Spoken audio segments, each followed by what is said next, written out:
வணக்கம். குரானில் இஸ்லாம் மதத்தை சார்ந்த வேதம் குரானில் 3வது அத்தியாயத்தில் 188வது வசனம்.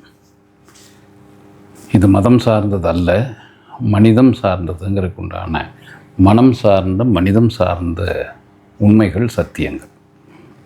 எவர் தாம் செய்ததை பற்றி மகிழ்ச்சி கொண்டும் தாம் செய்யாததை கொண்டு புகழப்பட வேண்டும் என்றும் விரும்புகிறார்களோ அவர்கள் வேதனையிலிருந்து மீண்டு விட்டார்கள் என்று நீர் ஒருபோதும் எண்ணாதீர்.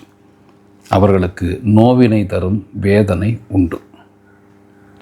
இதன் மூலமாக இறைவன் அல்லாஹ் மனித குலத்துக்கு சொல்கிறது என்ன, சத்தியம் என்ன அப்படின்னா, தாம் செய்ததை பற்றி மகிழ்ச்சி கொண்டோம்.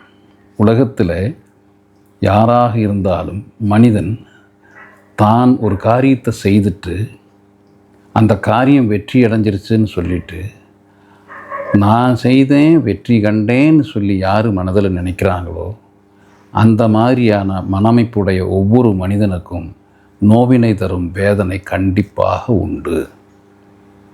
அதே போல் தான் செய்யாததை கொண்டு தான் புகழப்பட வேண்டும் என்று யார் நினைக்கிறாங்களோ, ஒரு காரியத்தை நம்ம செய்கிறதில்லை, ஆனால் அது நான் தான் செய்தேன்னு சொல்லி எனக்கு வெற்றி கிடைத்த போது, மற்ற எல்லோரும் செய்ததால் எனக்கு வெற்றி கிடைச்ச போது நான் தான் செய்தேன்னு சொல்லி யார் சந்தோஷப்படுறாங்களோ, யார் புகழப்பட வேண்டும் நினைக்கிறாங்களோ அவர்களுக்கும் நிச்சயம் வேதனை தரும் தன்மை உண்டு. எதிர்காலத்தில் நோவினை தரும் வேதனை உண்டு. அப்போ அவங்களுக்கு வேதத்தின் மூலமாக இறைவன் அறிவிக்கிறது, வேதத்தின் மூலமாக தான் செய்ததை கொண்டு மகிழ்ச்சி உறுவோருக்கும் தான் செய்யாததை கொண்டு புகழப்பட வேண்டும்னு எண்ணக்கூடியவங்க யாராக இருந்தாலும் அவர்களுக்கு கண்டிப்பாக நோவினை தரும் வேதனை உண்டு என்பதை இறைவன் குரான் மூலமாக அறிவிக்கிறான். இது மனித குலத்துக்கு உண்டானது.